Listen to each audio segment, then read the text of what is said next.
No comprendo defender una dieta basada en animales criticando los alimentos vegetales. El 95% de la producción de hoy en día es algo que se inventó en un laboratorio para intentar acabar con el hambre en el mundo. Que es que el trigo moderno tiene 70, 80 años, como el que dice. Tampoco estoy tan de acuerdo asumiendo una narrativa que a lo mejor en estudios científicos pues no se cumple. Esto que te voy a decir es duro, pero para mí un estudio poblacional me dice poco. Puedo conseguir que el azúcar parezca como que es bueno. Es que lo puedo conseguir con estadística. Y estamos dejando un poquito atrás la coherencia, sobre todo coherencia evolutiva, ¿no? Tu inferencia de que a lo mejor es demasiado azúcar con la fruta, pero sí, pero es que la fruta no es solo azúcar. Lo que no es lógico es que un finlandés en pleno noviembre se esté tomando un mango ahí arriba. Mango es tropical. Tú abogas por una dieta basada en animales.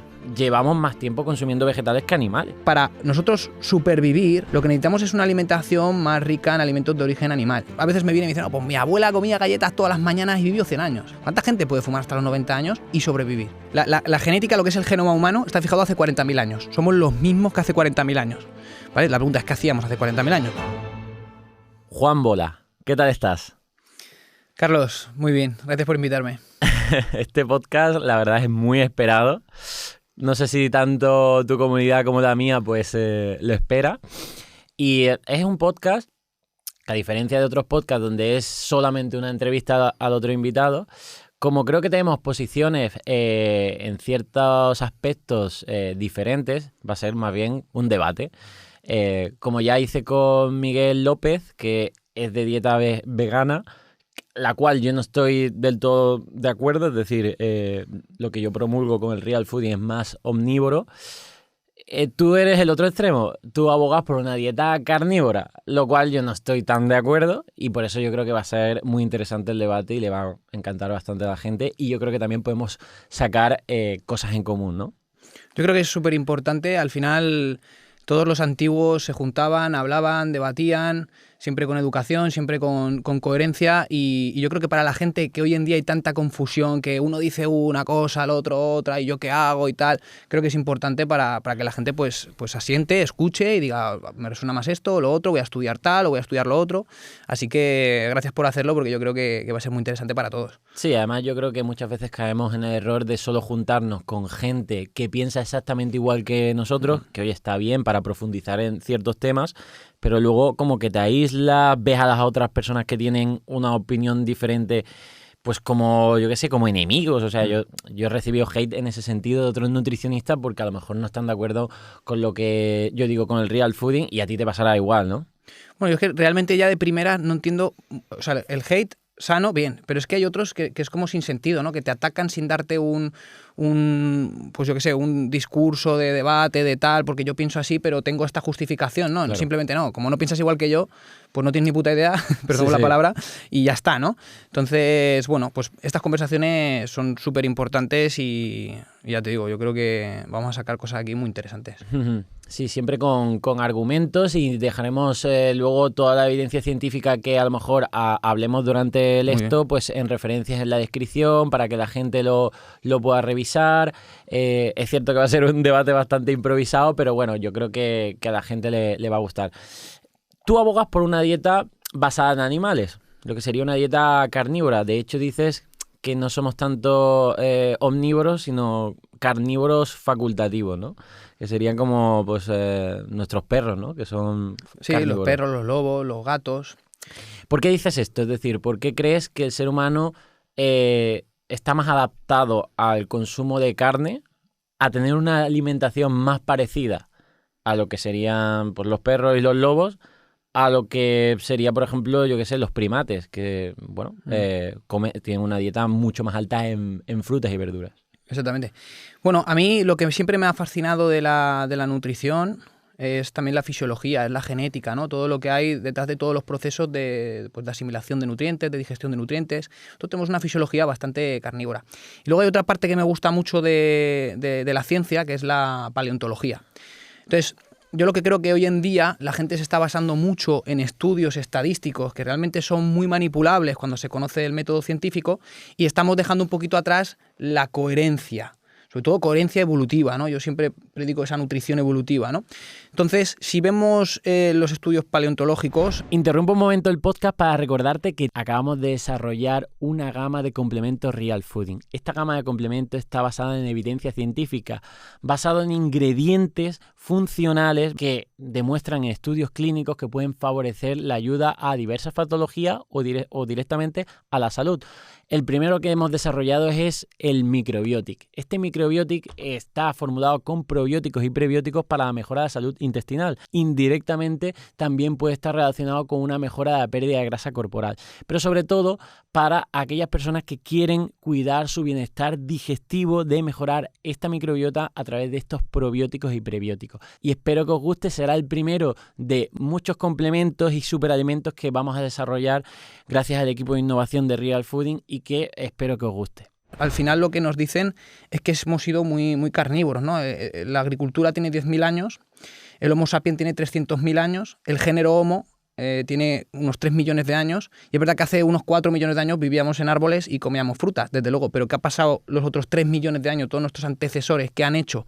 Pues pasaron desde carroñeros a carroñeros expertos a cazadores recolectores y luego pues lo que ha venido después con la agricultura. Pero claro, si vemos el grosso, nosotros en nuestro mayor tiempo como especie lo que más hemos comido son alimentos de origen animal como base. Luego, por supuesto, la recolección ha sido muy importante y bueno, pues se sabe, hay estudios que, por ejemplo, pues hablan de que el ser humano acabó con toda la megafauna del planeta. La última glaciación en Europa, es hace acaba hace unos 11.000 años, el pico es hace 20.000 años y dura más de 100.000 años. ¿Qué se comería una glaciación en Europa cuando el pico es hace 20.000 años? Pues seguramente muchos alimentos de origen animal, y se sabe que, por ejemplo, el humano ayudó a que se extinguieran, por ejemplo, los mamuts, que sí, cambios climáticos, todo es multifactorial, pero al final que nosotros decidiéramos comer grasa y proteína animal en grandes cantidades porque era fácil cazar un mamut, relativamente, en aquella época tenía sus estrategias, ¿no? Que recolectar en un tiempo de nieve y de condiciones muy adversas. Y luego ya pues podemos hablar un poco de la fisiología que tenemos, por ejemplo un pH estomacal de 1,5, que estamos entre los carroñeros y entre los carnívoros. El omnívoro tiene un pH estomacal de 3, y cuando tú pierdes el pH estomacal se produce una hipocloridria, y al final eso es una patología, te puede llevar a muchas enfermedades como, bueno, no enfermedades, ¿no? Pero SIBO, disbiosis, problemas metabólicos muy grandes, ¿no? Y luego, pues por ejemplo, el intestino. O sea, un primate puede conseguir el 60% de su energía de la fermentación de la fibra. Tiene un colon, un intestino grueso mucho más grande. Sí, ahora sí que puede. Y nosotros solo podemos conseguir un 4%. La epigenética, que es la adaptación del ser humano al ambiente, ¿vale? Puede hacer que tú utilices un poquito más si entrenas, pero de ahí a un 60, nosotros tenemos un intestino delgado mucho más largo, que es donde se da la absorción de grasa y proteína animal, y bueno, y realmente nuestro tránsito es muy rápido. Si tú metes mucha fibra, y eso se sabe de estudios que se hablan de que realmente pues, reduce la absorción de nutrientes y todo este tipo de cosas, ¿no? Y como esto hay mucho detalle, por ejemplo, y con esto ya acabo, el tema de la dentadura para mí es algo muy significativo.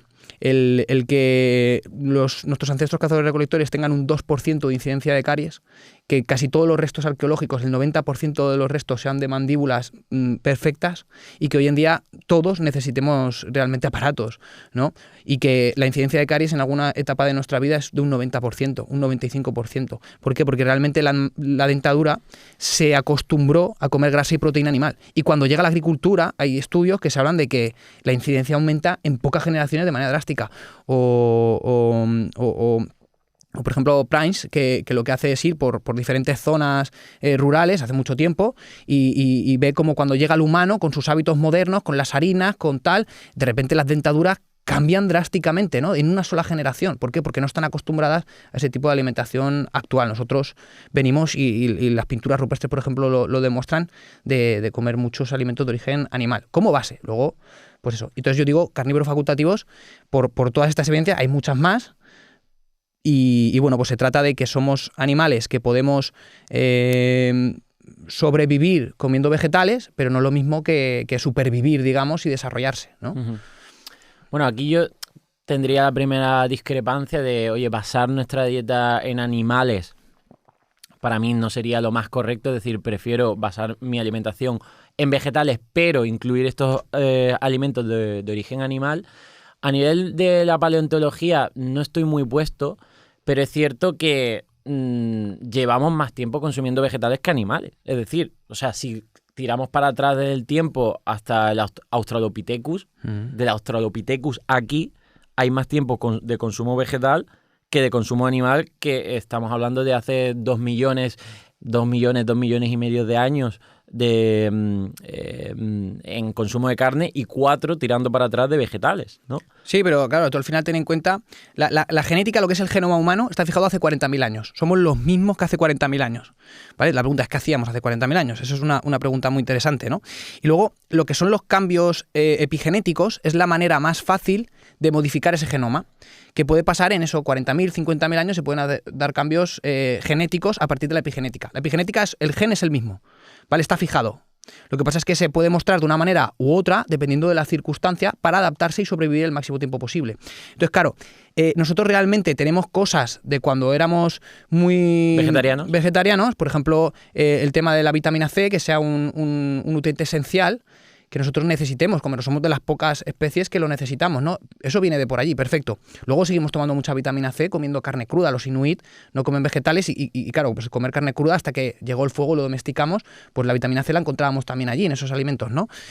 Es termosensible la vitamina C, entonces claro, cuando descubrimos el fuego eso es otra movida.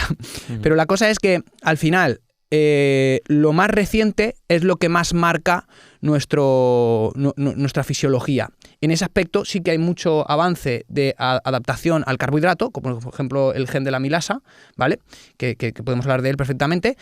Y lo que tenemos que ver es eso, que somos...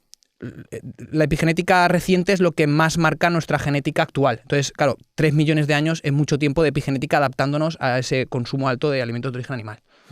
Sí, pero también hay otras adaptaciones, por ejemplo, en nuestra dentadura, que tenemos bastantes molares, ¿no? Que no es tanto a lo mejor para arrancar piezas de carne, que esos son más con los caninos, ¿no? Que sería, por ejemplo, mi perro tiene unos colmillos mucho más afilados que los míos. Pero los colmillos son para matar. Vale, pero... Y los incisivos son para desgarrar, realmente. Nosotros tenemos colmillos realmente, pero muy pequeños. Claro, se sabe que hace 3,3 millones de años que empezamos a desarrollar herramientas para cazar, para romper huesos, para desgarrar carne. Entonces, claro, no es lo mismo la evolución que hemos tenido nosotros que otros depredadores, porque nosotros teníamos herramientas. Entonces, la mandíbula ha sido muy diferente, pero realmente tenemos una mandíbula bastante carnívora y, de hecho, tendríamos espacio para las muelas del juicio. Cada vez tenemos como mucho más problemas y nos la tienen que quitar y todo esto. Antes cabía perfectamente. Estamos perdiendo lo que es la cavidad de la mandíbula, porque cada vez comemos cosas más procesadas, más blanditas, la carne la quiero tiernecilla, y cuando tú comes carne de caza o de jabalí, eso es duro. Tienes que masticarlo muchísimo. Cada vez estamos perdiendo mucho entrenamiento y cada vez es más pequeña y eso nos está llevando a que ya lo que era la dentadura ancestral nuestra, pues eso es epigenética, nos estamos adaptando. Seguramente en un futuro ya los niños no nazcan con esas muelas, porque cada vez no las usamos. ¿Y no te parece que, por ejemplo, dietas estrictamente carnívoras, como por ejemplo los inuit, que están bien adaptados, es algo, digamos, como más extremo, porque el ser humano... aunque ha tenido periodo de glaciación, que ha tenido que pasar por eso, no es que sea lo habitual que hayamos vivido en zonas donde exclusivamente comíamos carne. Es decir, que al final el ser humano también hay una propuesta de que éramos, a nivel de evolución, la cocina tuvo mucho que ver. Es decir, el uso del fuego, pero el uso del fuego no solo para cocinar la carne y hacerla más biodisponible, sino también para el tema de los tubérculos, para el tema de las legumbres, que también se sabe que hace 200.000 años ya hay restos de legumbres. Entonces, como que se romantiza mucho al Homo sapiens cazador que mataba mamuts, pero que eso realmente fue en un periodo más concreto de nuestra historia y realmente pues fuimos mucho más cazadores recolectores, pero en ese sentido de carroñeros, frugívoros, es decir, consumo de frutas. Oportunistas, ¿no? Digamos. Oportunistas. Veo que se romantiza, sin ser experto, el ser grandes cazadores, cuando realmente yo creo que éramos pues eso, oportunistas de conseguir cualquier tipo de alimento, y de ahí el tema de ser omnívoros. Y también incluso, hablando de la genética, somos más parecidos a los chimpancés que al lobo a nivel genético. Y el chimpancé pues come solo fruta y verduras. Sí, bueno, realmente nos parecemos todos mucho. Nos Pero parece- sí, de todas genéticamente formas, bueno, son aunque muy- también comen carne, incluso chimpancés. canibalismo, el tema de los chimpancés, Sí, pero sí, que se bueno, han que es visto algo comportamientos. que es cierto que estoy de Sí. acuerdo que, por ejemplo, el tema del intestino, no tenemos un intestino tan grande, Intestino grueso en comparación al intestino delgado. Sí. exacto, no tenemos un intestino tan grande como vegetarianos, entonces eso sí, si tuviéramos un intestino súper grande para extraer energía de los vegetales solamente y exclusivamente, pues tendríamos ese intestino, pero tenemos un intestino más corto para mezclar vegetales con esos animales, ¿no? Sí, aquí has dicho muchas cosas. Y está bien. O sea, al final yo no defiendo la dieta carnívora como tal, ¿vale? De hecho, para mí una dieta carnívora de verdad es sin fruta y tal, y puede aplicarse en algunas patologías que le puede ir bien a una persona, ¿vale? Y quizá no, o sea, por ejemplo, hay sibos que sí y sibos que no. No da azufre, pues no le vas a meter mucha carne, ¿no? O mucho huevo, tal. Entonces, puede ser terapéutico en algunos casos y al final hay que abrirse a todo el abanico de posibilidades que nos da la nutrición, que mucha gente se cierra totalmente a cualquier tipo de alimentación que no sea la que crean que es la idónea. No, hay que ser flexibles en ese sentido. Yo nunca daría una dieta vegana, eso es verdad, pero bueno, dentro de, pues guay.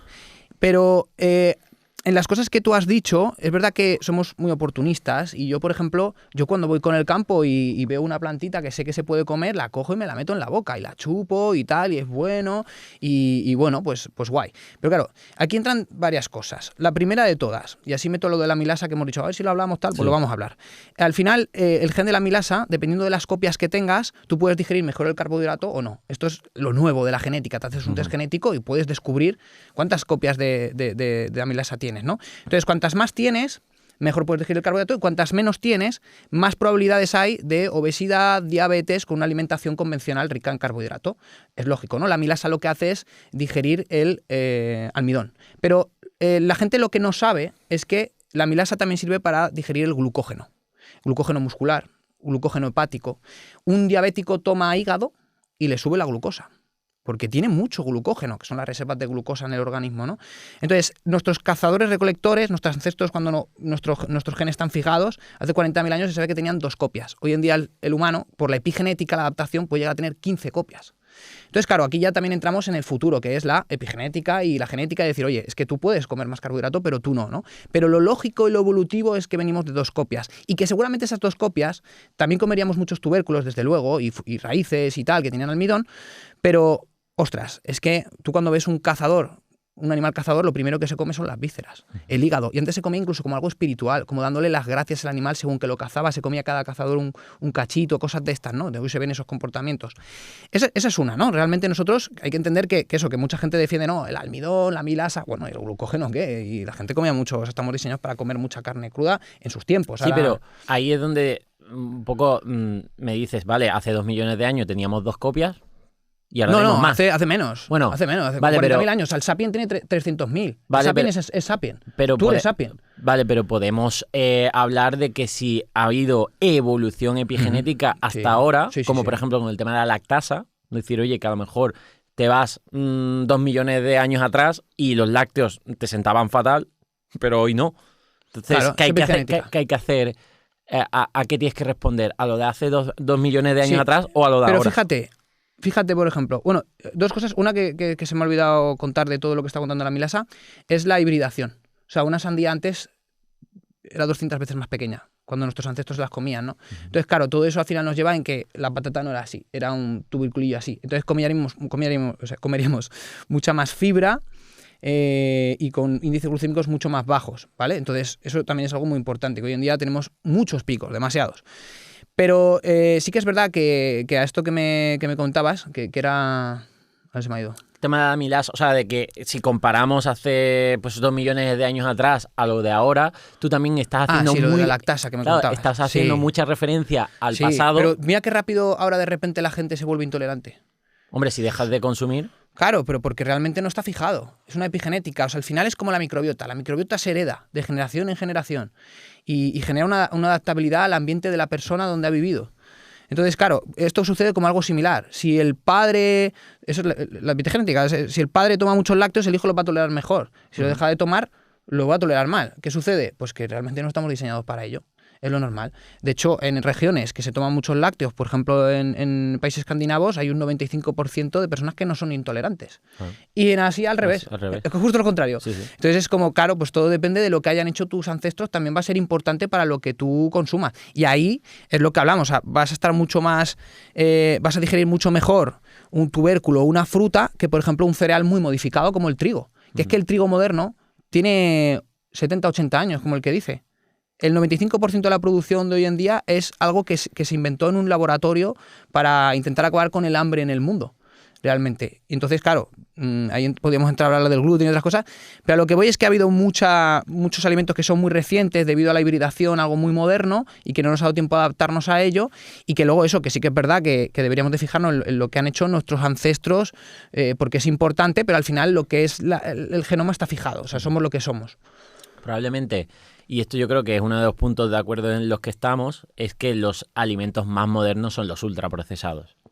Claro, eso es lo que menos, exactamente, eso es lo que adaptado. menos adaptados estamos, porque esas harinas tan refinadas y esos azúcares refinados están casi predigeridos, eso sí que dan unos picos, ¿no? Sí. Los aceites de semillas, que como bien dices tú, apenas tienen 130 años con nosotros. Muy heavy, ¿eh? Es un alimento de hace 130 años. Claro, y eso realmente, eso sí que no está dentro de nuestros genes para nada. A lo mejor si seguimos consumiendo dentro de, yo qué sé, de cientos de años podríamos adaptarnos, pero actualmente no.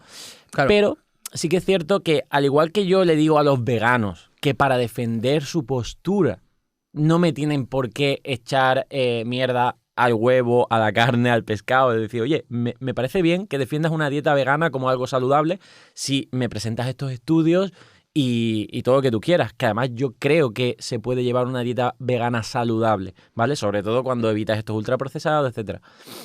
No comprendo, o sea, no soy partidario de defender una dieta basada en animales criticando los alimentos vegetales, es decir, pues el tema de los carbohidratos, los cereales integrales, las legumbres, los frutos secos, que en este caso, o las frutas incluso, que en este caso yo creo que discrepamos más, ¿no? Hemos chocado.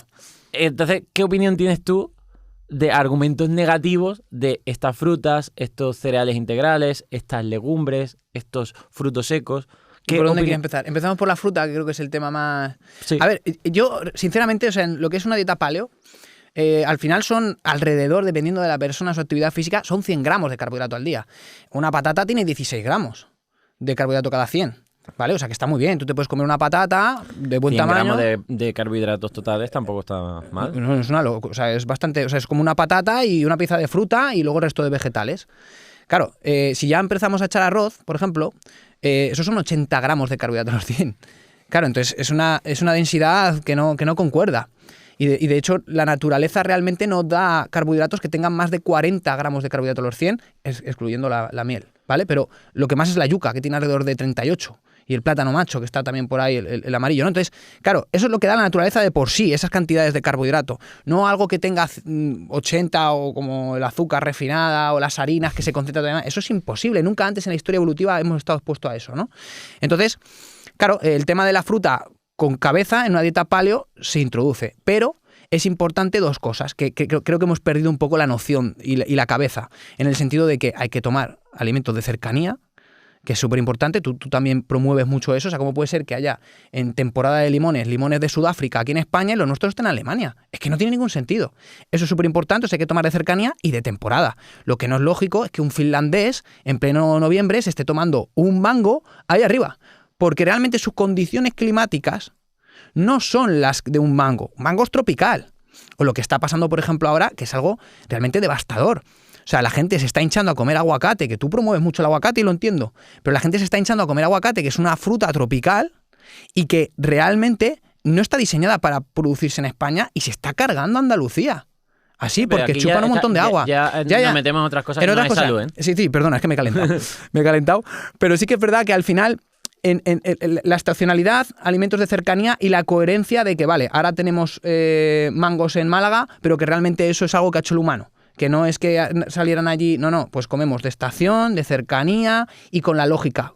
Realmente, por ejemplo, la temporada que más azúcares viene aquí en España es cuando acaba el verano, llega el otoño y va a llegar el frío. Y de repente la naturaleza nos da uvas, nos da higos, que son frutas muy ancestrales, nos da miel, es la temporada de cereales también, de tubérculos.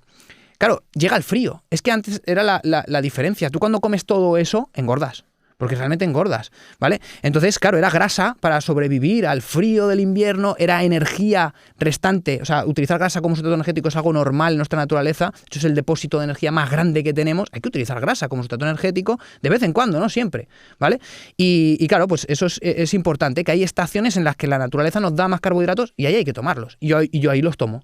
Pero en otros no. Y en verano mucha gente me dice, no, es que hay un montón de fruta en verano. Desde luego, pero es que la sandía era así. Antes eran todo, en verano eran bayas, moras, que tú vas al campo y coges moras, o no, enanas. Eso era antes la fruta en verano. Otra cosa es lo que hemos hecho el humano con la hibridación, que no es modificación genética, es hibridación. Son otras cosas. Uh-huh. A ver, yo, de nuevo, ahí tampoco estoy tan de acuerdo porque, digamos que tú infieres de que tenemos que tomar esa fruta y verdura como la que hacíamos hace cientos de miles de años, asumiendo una narrativa que a lo mejor en estudios científicos pues no se cumple. Es decir, cuando evaluamos, por ejemplo, un estudio observacional, es cierto, pero de gran cohorte, de más de 500.000 personas, que es el estudio EPI, que es un estudio famoso a nivel se hizo en muchos países europeos con más de 500.000 personas. Ahí sí se vio efectos positivos por las personas que consumían más de, pues bueno, esas 5 raciones de frutas y verduras, ¿vale?, al día, en relación de prevención del cáncer y en relación de enfermedades crónicas no transmisibles, que es la que nos matan a día de hoy, ¿no? Es decir, ahí sí que hay un estudio grande, observacional, es cierto, que apoya el consumo de estas 5 piezas, no la de una pieza de fruta, sino se ven beneficios extras en aquellas personas que sí, que se observó que a lo mejor, obviamente, las que comían más frutas tenían otros hábitos, pero bueno, en estos estudios se intentan corregir esos factores de confusión. Sí, se intenta. Se intenta, pero realmente ahí tenemos una muestra y nos pongo este estudio que obviamente os referenciaré, pero hay muchos más donde este mayor consumo de frutas y verduras pues se ven beneficios, ¿no? Y no limitarlas a una pieza de fruta al día. Tu inferencia de que a lo mejor es demasiado azúcar con la fruta, pero sí, pero es que la fruta no es solo azúcar, porque tenemos fibra, vitaminas, antioxidantes, polifenoles, fitoquímicos. En el contexto actual no creo que la gente se esté dañando porque tenga un exceso de consumo de fruta. ¿Que habrá alguien que en una situación esté abusando de que come, yo qué sé, 10 plátanos al día? Ojo, la saciedad yo creo que juega mucho el papel de que no te deja consumir tanta fruta, pero bueno, pongamos el ejemplo... La fructosa a nivel centro de saciedad. Vale, pero es que no es solo fructosa la fruta, entonces... Pero lleva fructosa. O sea... Sí, y estamos adaptados estamos adaptados a consumir esta fructosa, entonces no veo un problema. Es decir, tu recomendación sería a la gente, oye, disminuir el consumo de fruta, está bien, pero yo no soy partidario de eso. Es decir, oye, yo prefiero que la gente coma más de 3. No te estoy diciendo 8 piezas de fruta, pero 3 piezas de fruta sí que lo veo algo positivo por estos estudios que encuentran esta relación positiva. Aquí entramos en varias cosas. La primera es que realmente yo voy un paso más allá de la nutrición. O sea, yo ya sé que la gente que me sigue a mí y que hace lo que yo digo y en mis libros y tal, es gente que ha dado un paso más allá en su salud, que ya no come ultraprocesados. Eso por supuesto. Eso es algo importante de entender. Entonces, para mí los ultraprocesados son veneno, como tú dices. O sea, yo prefiero que la gente coma fruta a que se coma un ultraprocesado, porque lo que tú dices, al final, el azúcar, las harinas refinadas, vienen sin nada, vienen vacíos.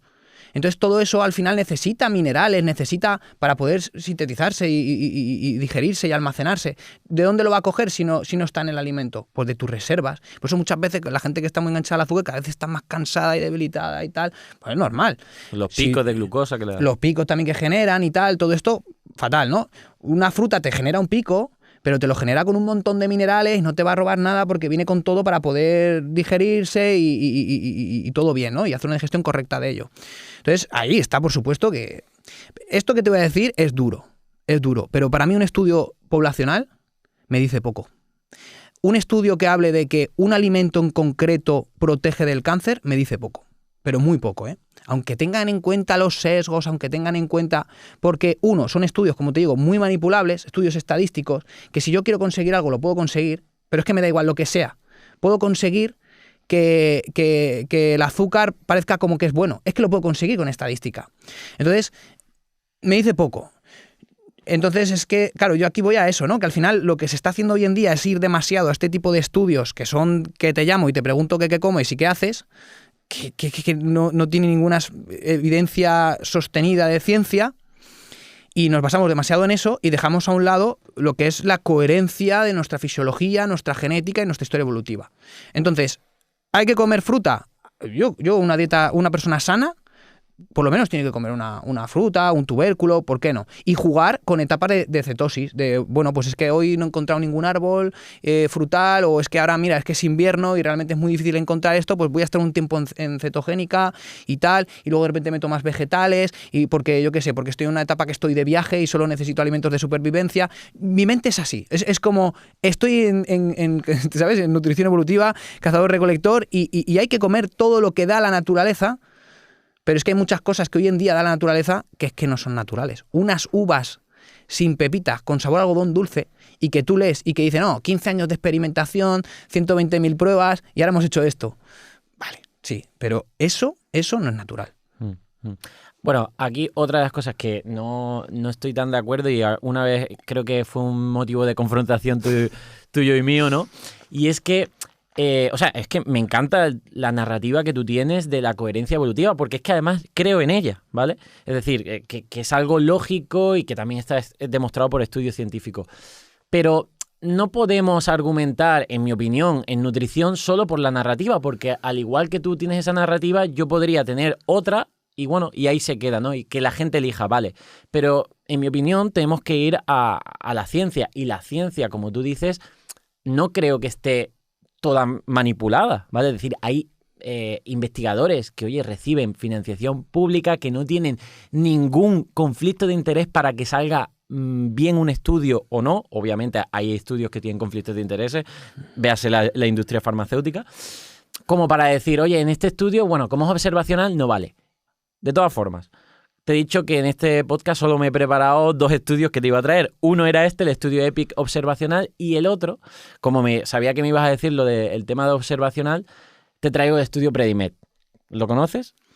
Bueno, Predimed se ha hecho como varios estudios a través de... Sí, pero sobre todo la cohorte Predimed. La cohorte Predimed es un ensayo clínico aleatorizado. Ya no estamos hablando de estudio observacional, sino que hubo 2 grupos, uno con dieta convencional baja en grasa, pero sí que es cierto que era una dieta más o menos saludable, no alta en ultraprocesados. O sea, se le daba consejos de salud a la gente, porque no es ético decirle, oye, come mal, ¿no?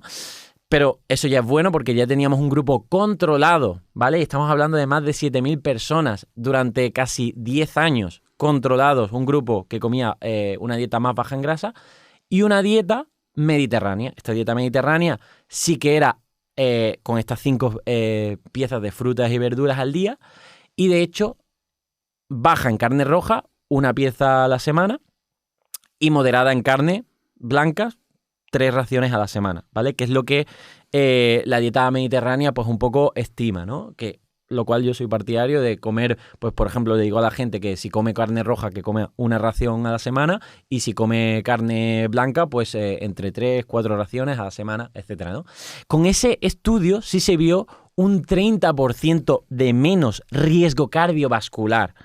Y luego se ha visto también 50% menos de diabetes tipo 2, se ha visto mejoras en la inflamación y tal. Y ojo, lo estamos comparando con una dieta que era más o menos buena, es decir, era baja en grasa, pero era buena, ¿no? Entonces, no estamos comparando con comer ultraprocesado, porque es cierto que muchos de la dieta carnívora sus argumentos lo que dicen, vale, en lugar de desayunar Choco Crispy, come bacon y carne, que vas a ver mejora. Obviamente, si lo comparas con eso... Pero es lo mismo que tú estás comparando. Si comparas una persona, ¿qué es lo que está sucediendo? O sea, yo esto en mi segundo libro lo hablo. O sea, al final, casi todos los estudios científicos que se hacen en personas que son glucodependientes o personas que llevan una alimentación muy convencional, que no saben qué es lo bueno, qué es lo malo. Entonces, a nada que tú le quites lo malo y le pongas fruta y verduras, que son cosas naturales, va a mejorar. O sea, tendríamos que comparar este grupo de dieta mediterránea con el de dieta carnívora, hacer un estudio... Es que eso es lo bonito de la ciencia ahora, es que estamos en un punto de, como llevamos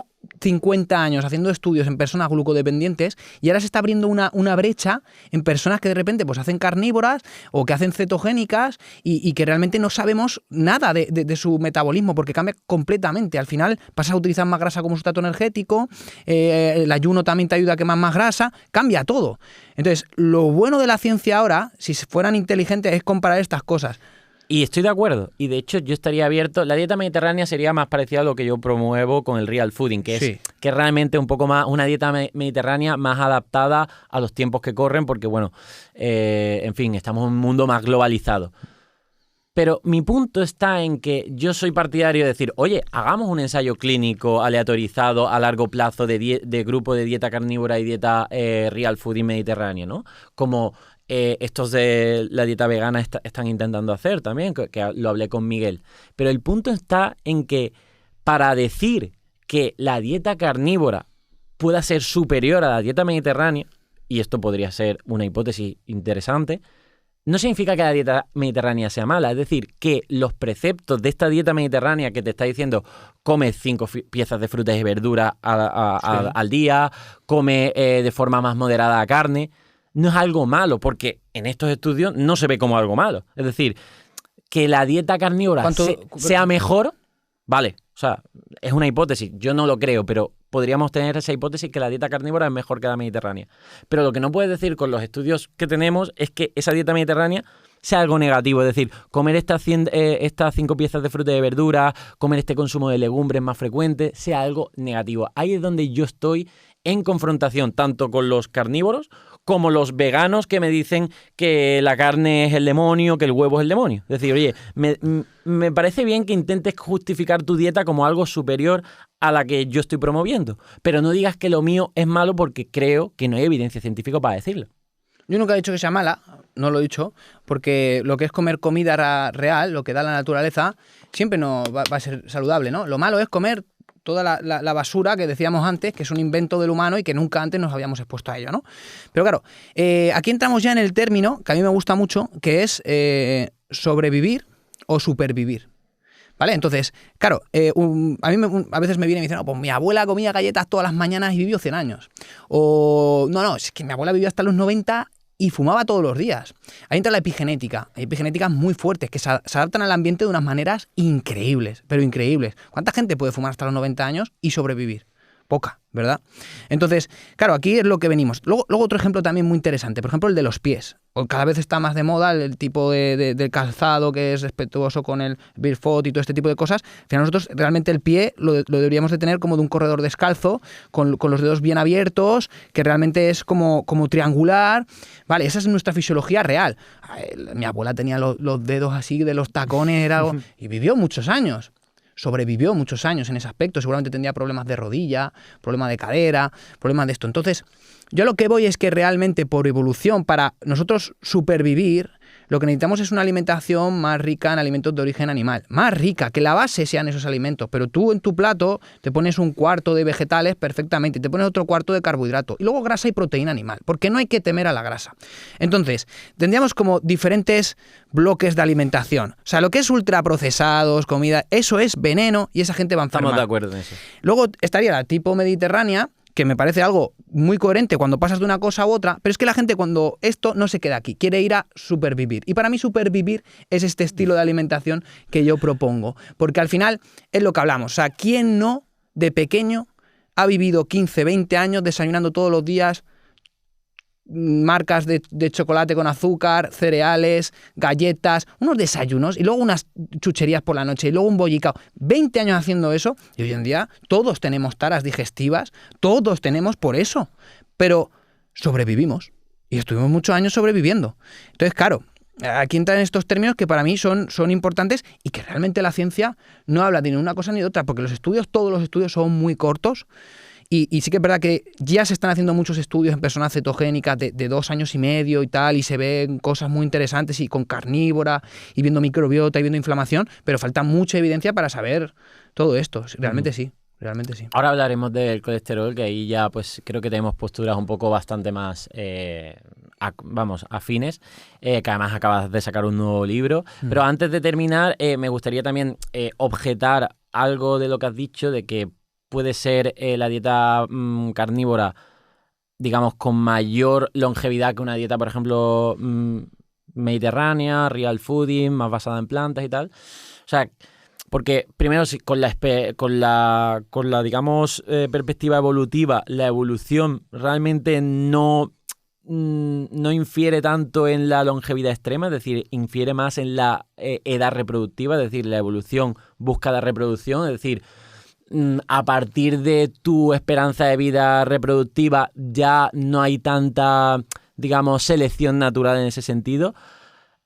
En mi opinión, creo que estos conceptos podrían estar bien orientados para cumplir nuestra esperanza de vida normal, pero cuando quieres excederte de esta esperanza de vida normal de los 80 años y tal, a lo mejor esto ya no influye, es decir, esta dieta carnívora no influye.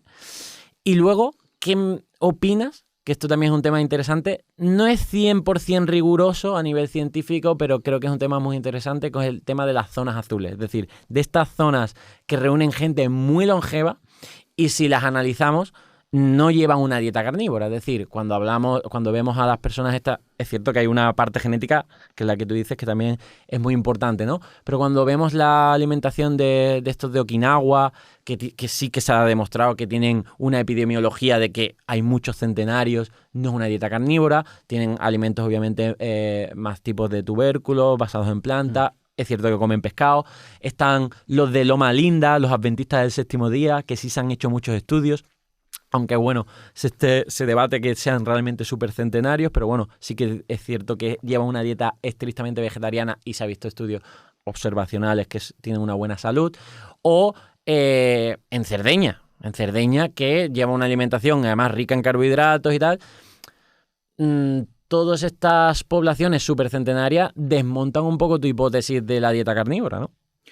Bueno, varias cosas de lo que has dicho. Lo primero es que para mí la longevidad no es solo llevar una alimentación rica en alimentos de origen animal, con su vegetal y tal, sino la restricción de alimento. El ayuno es súper importante para la longevidad y cada vez se sabe y cada vez se estudia más.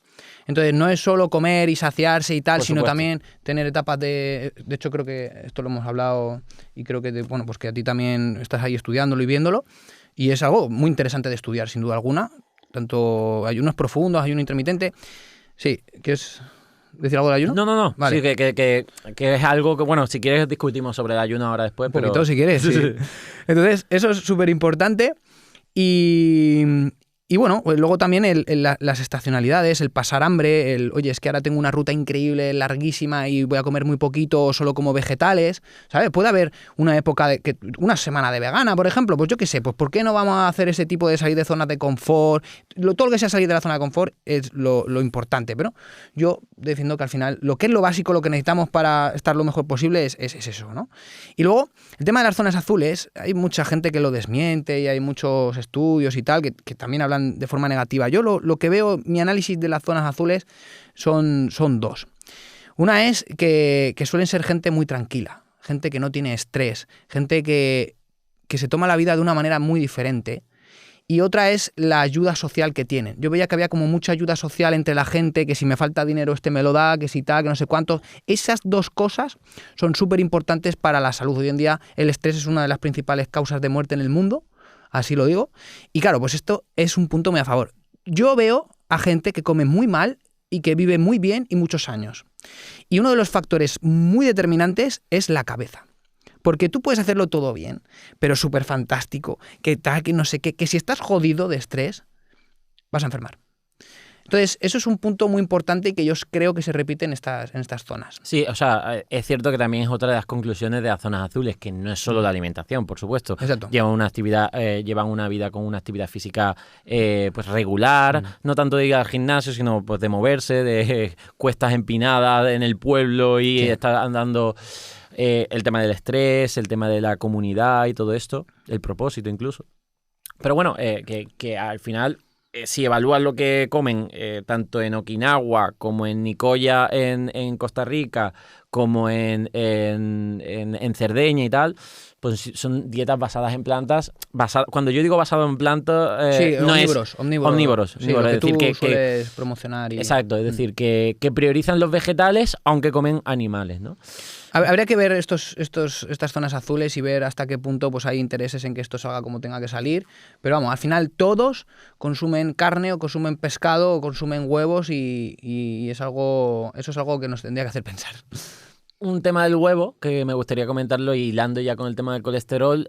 Otra de las cosas que yo no estoy de acuerdo con los veganos es que se centran mucho en el colesterol LDL, donde el consumo de huevos, las grasas saturadas, el consumo de carne, bueno, yo creo que tienen dos vertientes. Por una parte el tema de la carne relacionado con el cáncer de colon, ¿vale? Que son muy tal. Y la grasa saturada. Y la grasa saturada con el cáncer de colon.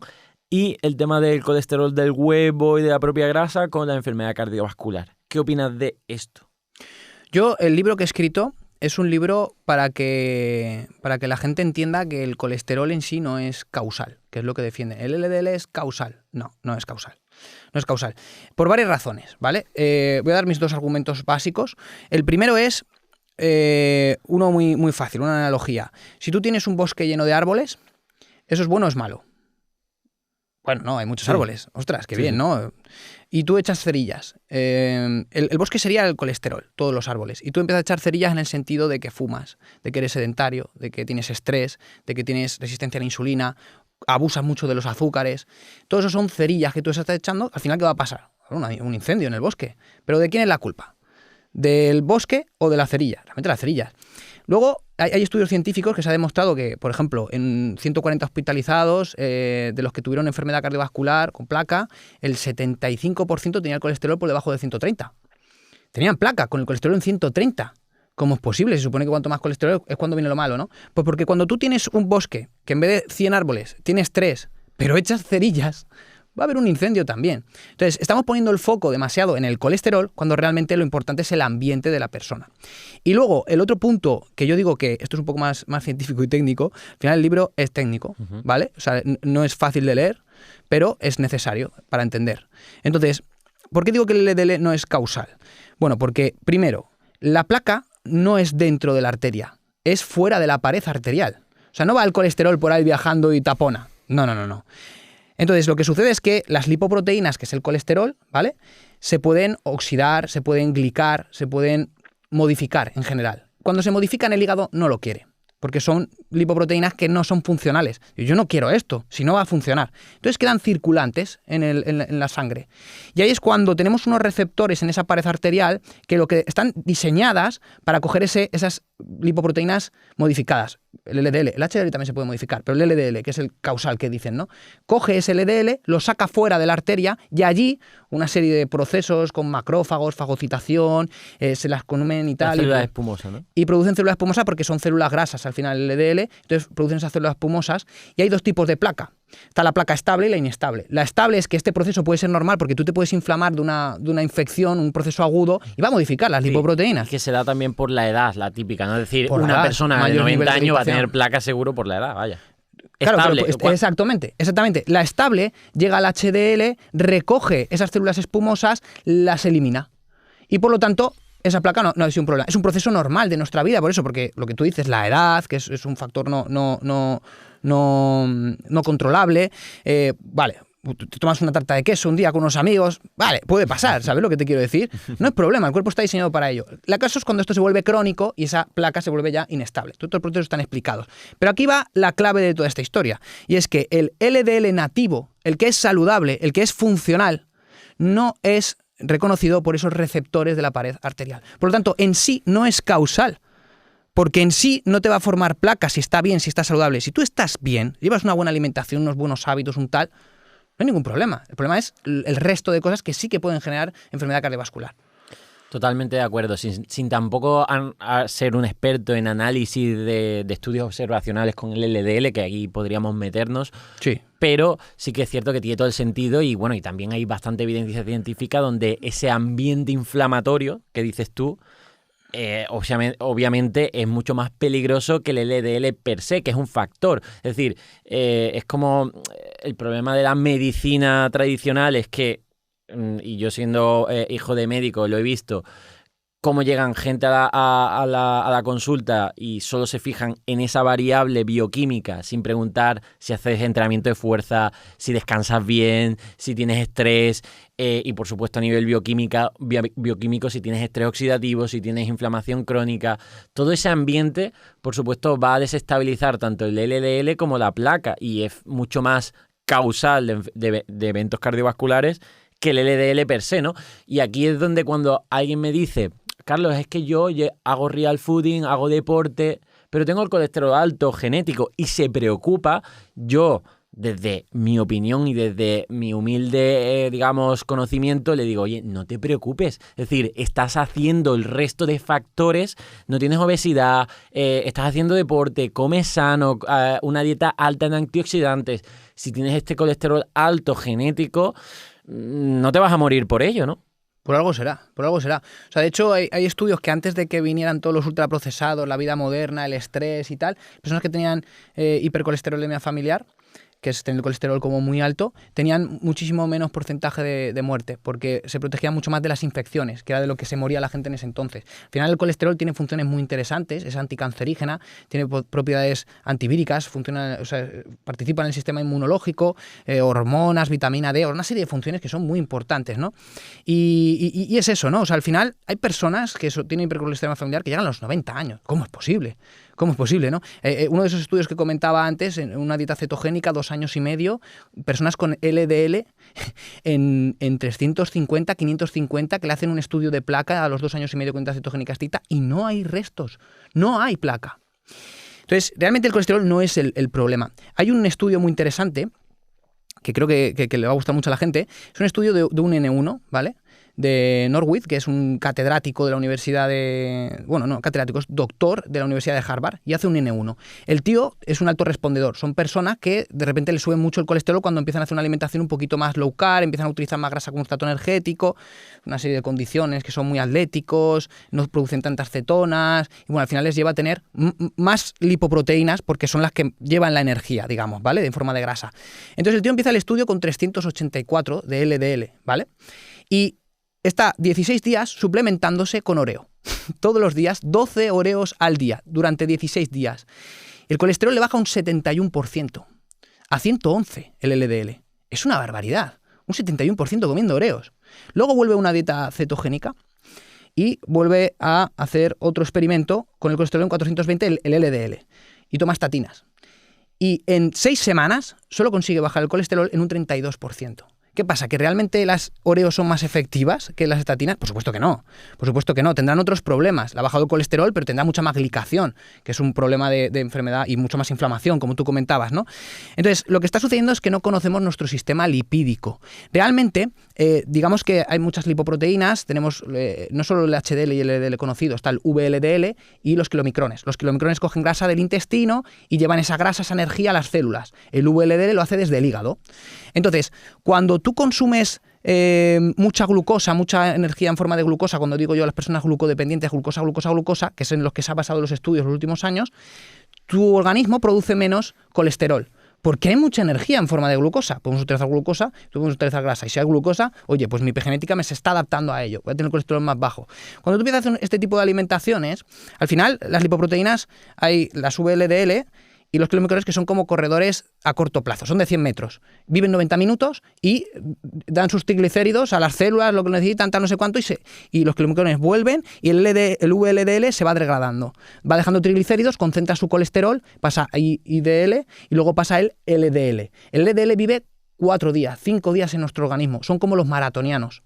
Entonces tú en ayunas es normal que tengas el LDL alto porque no has comido nada, ¿vale? Entonces pasa un proceso muy interesante, que si tú comes mucha grasa dietética, los kilomicrones trabajan mucho y como que reparten mucho la energía. Y el cuerpo dice, oye, ¿para qué voy a producir tanto VLDL desde el hígado si realmente ya hay mucha energía disponible de lo que como? Entonces lo que se dio cuenta este hombre y otros estudios que se han hecho, N1, que son muy interesantes, que están en el libro, es que cuanta más grasa comía esa persona, menos VLDL producía su organismo y por lo tanto menos LDL tenían ayunas. Pero te digo, personas que bajan su colesterol en 100 puntos en 3 días solo haciendo una cetogénica estricta. Pasar de una low carb normal a una cetogénica estricta. Y esto es justo paradójico, ¿no? Porque los médicos lo que están haciendo es justo lo contrario. Te llega una persona con el colesterol un poquito alto por la edad, porque ha subido por la grasa. Y le quitan el huevo, y le quitan la carne, y le quitan tal, y le vuelve a subir el colesterol y estatinas. Pero tienes que hacer justo lo contrario realmente. Entonces, 2 análisis de esto. Lo primero es... Intento no escupir más. Lo primero es... Que la grasa no es el problema, que hay que tener un cuidado allí, y luego que un parámetro que fluctúa tanto y que realmente no nos dice nada del riesgo cardiovascular, hay otros parámetros muy interesantes. Pero es que el LDLC, por ejemplo, de una analítica es la cantidad de colesterol que viaja dentro de la lipoproteína, pero no la lipoproteína en sí, no el número de lipoproteínas, es otro parámetro que se puede pedir a ApoB. No es el número de lipoproteínas como tal, pero es muy, muy exacto, ¿no? Entonces, lo que voy es que un parámetro como el colesterol en sí mismo no dice nada, porque fluctúa mogollón con la estación, con la edad, con las hormonas, con la alimentación, no es predictivo realmente. De hecho, una de las conclusiones también de este estudio que comentaba antes, Predimed, es que no tiene sentido una dieta baja en grasa cuando se ha visto que la dieta mediterránea alta en grasa, por ejemplo, monoinsaturada o con el aceite de oliva virgen extra, con las aceitunas y tal, confería estos beneficios cardiovasculares. Por algo será, aumentar esta grasa de buena calidad mejoraba la estabilidad de las arterias. Es decir, que al final es lo que tú dices de, oye, es que por ejemplo tener esa glucosa alta en sangre puede glicar, esa tensión alta puede hacer que tenga más daño la pared arterial. O sea, la tensión arterial alta es una de las cosas peores, ¿no? Porque ahí hay daño, ¿no? Y entonces desestabiliza esta placa. O sea, totalmente de acuerdo con el tema del colesterol, ¿no? Que nos hemos basado mucho. Una de las grasas que tú dices, que para mí es lo que deberíamos de premiar y que todo el mundo debería tener cero miedo, es el aceite de oliva. El aceite de oliva es increíble. Yo sé que tú también eres muy fan del aceite de oliva. Y ahí estamos totalmente en el mismo barco, que eso es un milagro. Sí.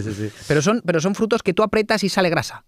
De la pipa de girasol no sale grasa. Ya. Ahí necesitas otros procesos muy complicados para hacer un aceite. Sí, ahí totalmente de acuerdo que estos aceites de semillas es algo totalmente moderno donde jamás hemos podido extraer esa grasa y que tiene funciones más económicas y tecnológicas en la industria alimentaria que a nivel de salud. Eso lo sé bastante y por eso nosotros en Real Fooding somos muy pesados con el tema de la AOVE. Ya así para ir terminando, me gustaría preguntarte por hábitos tuyos, ¿no? ¿Cuántos huevos come Juan Bola? ¿Qué suplementos tomas? Si haces ayuno o no, cómo es tu dieta baja en carbohidratos. Comenta lo que quieras y si quieres también comentamos un poquillo de cada cosa. Me vas diciendo, claro. Sí. ¿Cuántos huevos come Carlos Ríos también? Pues a ver, te diré, ¿cuántos huevos como? Pues hay días que me tomo 2 huevos. O sea, no suelo superar los 2 huevos, o sea, de golpe, a lo mejor alguna vez sí, 3 huevos, y hay días que no tomo huevo. Entonces, a nivel, mi consumo de huevos es algo no diario, es decir, no todos los días como huevo, pero sí semanal. Por ejemplo, pues varias veces a la semana caen 2-3 huevos en ese día. Por lo que yo sí que mi recomendación con el consumo de huevos suele estar de forma, digamos, precavida a 1 o 2 huevos diarios. Por ejemplo, 1, si no haces mucho, si no tienes unos requerimientos energéticos muy grandes, es decir, si no haces deporte, aunque no concibo salud sin deporte, pero bueno, si haces deporte, 1 o 2 huevos al día no me parece algo descabellado. No lo es. Hay estudios científicos que hablan de que el consumo de 2 o 3 huevos al día no supone ningún tipo de riesgo para nada. Entonces yo, el consumo que tengo más o menos es ese, 2, 3 huevos, pero lo que tú dices, pues un día a veces no como, a veces estoy una semana que no compro huevo porque no me apetece, otra vez me meto 4 o 5, pues voy variando un poquito, pero a lo largo de la semana sus 15, 20 huevos caen. Joder. ¿Y sí. Legumbres? Eso no te gusta tanto, legumbres ¿no? hace que no como ni me acuerdo, tío. Te lo digo. Y sí que es verdad que... Y tiene muchos beneficios. Tiene sus beneficios. Sí que es verdad que cuanto mejor se hagan todos los procesos de cocción, de remojo, obviamente, incluso porque... un hummus me parece más interesante que comer el propio garbanzo en su matriz, ¿vale? Porque al final se va a digerir mucho mejor, ¿vale? Pero un cocido, ¡guau! Eso... O las lentejas para mí son un superalimento. Las lentejas, fitoquímicos, antioxidantes, carbohidratos y proteínas, asimilación lenta. Es cierto que bastante bien digestivas. No sé, hay gente que es como todo, que le sentará mal. También hay mucho de microbiota. Cuando un alimento te sienta mal, dentro de lo que es lo natural, porque a mí la legumbre sí que está poco modificada en su ser, pues suele ser problemas de microbiota y tal, pero sí que es verdad que que hay ciertas cocciones y ciertas formas de consumir la legumbre que te va a llevar a tener unas digestiones muy grandes con gases y tal. Entonces, si se cocina bien y se hace bien y tal y no sé qué, pues bueno, puede ser un alimento que se pueda incluir, ¿por qué no? Pero yo no tomo legumbre. Yo prefiero tomar tubérculos, raíces y fruta. Esas son mis fuentes de carbohidratos. Tubérculos, raíces y fruta. ¿Y frutos secos? ¿Qué pasa con los frutos secos? Frutos secos, hoy en día es difícil conseguir unos frutos secos de calidad. ¿Por qué? Porque es muy difícil. Tú vas al supermercado y todo eso es muy complicado. A ver, si son fritos, salados y todo eso, ¿vale? Sí, pero aparte de eso, o sea, por ejemplo, muchas de las toxinas, pesticidas, microplásticos, todo lo que podemos encontrar hoy en día que ha hecho el hombre y que nos está siendo perjudicial, son lipófilos. Es decir, se acumula en la parte grasa del alimento. Entonces, un fruto seco de primera ya tiene que ser ecológico y aún así la contaminación cruzada y el agua que utilizan con microplástico y todo esto va a ser un problema, pero sí que es verdad que se digieren de una manera complicada, ¿no? Entonces yo no se lo doy a todo el mundo, pero un puñadito, 30 gramos al día, puede ser un alimento pues que si tú no tienes problemas digestivos y tal, pues puede ser interesante, interesante. Eso es lo que más o menos recomiendo, entre 30 y 50 gramos al día, según digestión. Es cierto que ahora está también el tema de moda de activar los frutos secos, ¿no? Que es como dejarlos en remojo. Sí, hay estudios que han demostrado que solo baja un 5%, por ejemplo, el ácido fítico, que es uno de los antinutrientes que se busca, es un 5%, pero bueno. Pero sí, no sé, o sea... Pero, por ejemplo, el tema de los antinutrientes no tiene tanto sentido que seas tan hater de los antinutrientes porque... Buen melón aquí, ¿eh? Claro, porque efectivamente, si nos vamos a la alimentación evolutiva, comíamos muchas cosas que tenían, obviamente, los cocinábamos, utilizamos el fuego, pero tenían muchos antinutrientes. Sí, de hecho... Y además se ha visto beneficios en algunos antinutrientes con efecto antioxidante. Sí, tienen azúcar A y azúcar A. Si te hartas de antinutrientes, no te estás beneficiando. Yo lo que recomiendo con lo de los antinutrientes son dos cosas. La primera es que en el desayuno intentar no meter muchos vegetales que tengan muchos antinutrientes para que sea la comida más nutritiva, sí, eso, y que te siente bien y que no tengas problemas y que estés trabajando y que no estés con un bajón y tal, ¿no? Pues te tomes 3 huevos con jamoncito o cosas así, pues bueno, cosas así, o te puedes tomar una pechuga de pollo con un poquito de mantequilla e incluso una endivia que suele sentar bien, unas aceitunas, muy bien. Pero el tema de el resto de cosas que tienen antinutrientes lo dejo para las otras comidas. Y una de las cosas más importantes que debe entender la gente es que cuando tú haces un zumo de fruta, ¿qué pasa? Se concentran los azúcares de una manera extraordinaria, incluso podría ser un problema, ¿no? Tomarlo de forma crónica y tal, y abusar de los zumos. Claro, cuando tú haces un zumo de avena, un zumo de almendra, cuando tú haces una harina refinada, cuando tú haces un chocolate o haces un café, lo que está sucediendo es que estás haciendo mucho más biodisponible todos sus antinutrientes. Y hay estudios científicos, un estudio muy interesante que sí que es antiguo, pero que bueno, que por lo menos son con datos clínicos y bioquímicos, que se nota que cuando tú comes creo que son 120 gramos de ostras, tienes un pico de zinc en sangre solo con las ostras impresionante. Ya cuando lo juntas con una legumbre, ya reduces un 50% de la absorción. Un 50% está bien, tienes mucha absorción, tienes mucho zinc, no va a haber ningún tipo de problema. Pero cuando ya lo juntas con todos esos alimentos que yo hablaba antes, que son procesados del humano realmente, como están tan biodisponibles sus antinutrientes, igual no tiene tantos azúcares, pero sí sus antinutrientes están mucho más biodisponibles, la absorción era nula. De hecho, incluso había un bajón por debajo de los niveles que empezaba el estudio a las 3 horas. ¿Por qué? Porque no solo te quela todo lo que consume el depredador, sino que además, al estar tan biodisponible, quelar quiere decir que se une al calcio, por ejemplo, y tú lo defecas, ¿vale? Sino que tú lo absorbes y hace esa función quelante en la sangre. Y entonces tiene que reponer el calcio, por ejemplo, con los oxalatos y tienes que expulsarlo por orina, ¿no? Hay estudios que hablan de que consumir 50 gramos de chocolate después de una comida, 50 gramos está bien, es una cantidad alta, pero que aumenta los oxalatos en orina en un 235%. Lo que tenemos que tener en cuenta es que las plantas no son tontas. Las plantas saben que van a ser comidas por un depredador, llevan años adaptándose a ello. De hecho, ponen colores del tomate, pues de verde, lo ponen rojo para que el depredador, sí, ahora es el momento, y entonces tú vas ahí, el rojo te llama la atención, de hecho son colores que se utilizan mucho en marketing, ¿no? El amarillo, el rojo, vale. Entonces la planta lo que quiere es que esas semillas que están en su matriz, el depredador las coma y las defeque exactamente igual en una zona a kilómetros de ella y diga, oh, qué felices, que vivan felices por ahí, ¿no? Entonces, claro, tú cuando comes sésamo sin machacar o chía o cosas así, las defecas igual. Estás plantando un pino realmente, que lo digo siempre yo.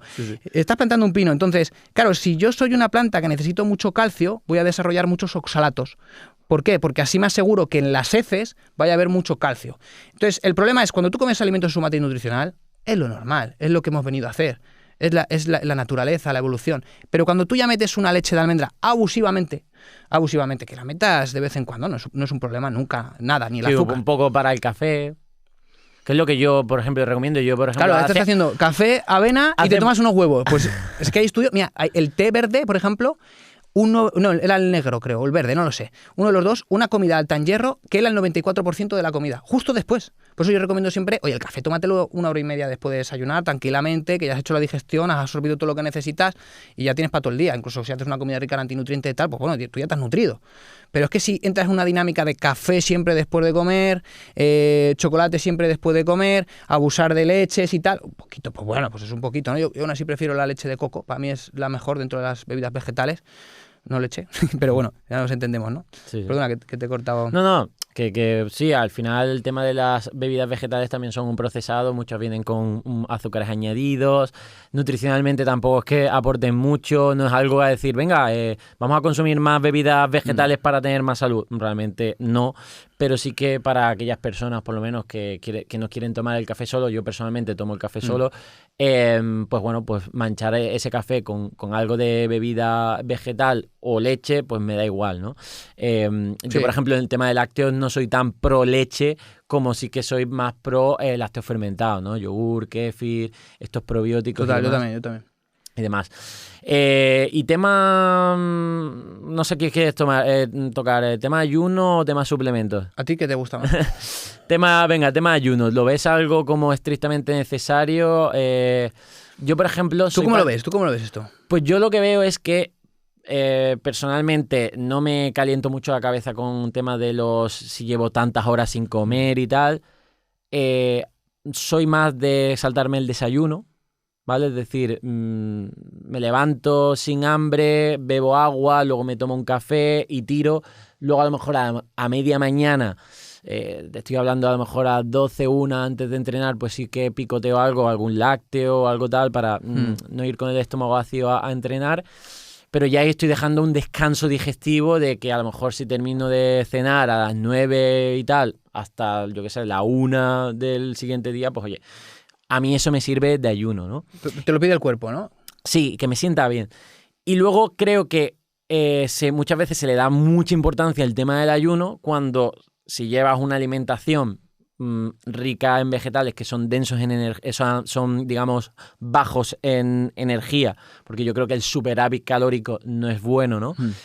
Y una actividad física regular, eso es un mimético de esta restricción calórica, ayuno, que muchas veces se busca y se pone como muy panacea. Que sí, que yo cada vez la veo más interesante, es decir, cada vez la exploro más, al igual que estoy explorando otras cosas, como las saunas, los baños de agua fría y tal. Pero bueno, me parecen como complementarias y no como algo que la gente se tenga que preocupar en exceso. Ya sabes que yo voy a un público que tiene más otros problemas, como que consumen muchos ultraprocesados y le digo, oye, pues deja estos ultraprocesados por comida real y ponte a entrenar, ¿no? Pero bueno, sí que soy cada vez más partidario y sobre todo cuando buscamos el tema de longevidad, ¿no? Pues sí, el ayuno intermitente me parece interesante, sí. Sin duda alguna, o sea, al final la restricción de alimento es una de las claves de la longevidad, sin duda alguna, porque hemos pasado hambre todas nuestras épocas y hoy es la primera vez que tenemos excedente de todo, que es que puedes comer y comer y comer y comer y no va a haber una guerra, casi puede haber guerras y tal. Nosotros nos está matando la abundancia. Sí, en el mundo occidentalizado sí, exactamente.